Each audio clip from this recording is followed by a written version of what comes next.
বিশ্বকাপে আর্জেন্টিনা মিশর ম্যাচের রেফারিং বিতর্ক এবার পৌঁছে গেছে বাংলাদেশের নোয়াখালী থানায়। ম্যাচে পক্ষপাতের অভিযোগ তুলে ফিফার সভাপতি জিয়ান্নি ইনফান্তিনো ম্যাচ রেফারি প্রাসোয়া সহ 15 থেকে 20 জনের বিরুদ্ধে নোয়াখালীর সুধারাম মডেল থানায় লিখিত অভিযোগ দিয়েছেন এক তরুণ। একই সঙ্গে তিনি 5 কোটি টাকার ক্ষতিপূরণও দাবি করেছেন।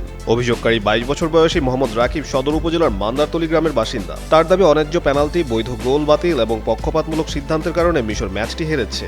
এতে তিনিও মিশরের সমর্থকরা মানসিকভাবে ক্ষতিগ্রস্ত হয়েছেন। আমি মোহাম্মদ রাকিব, সাধারণ একজন ফুটবল প্রেমী এবং গত 6 তারিখ যেই আর্জেন্টিনা মিশর খেলাটি হয়েছে সেখানে আমি মিশর সমর্থক ছিলাম। তারা একটা দলের নিশ্চিত গোলকে তারা ফাউল করে দিছে।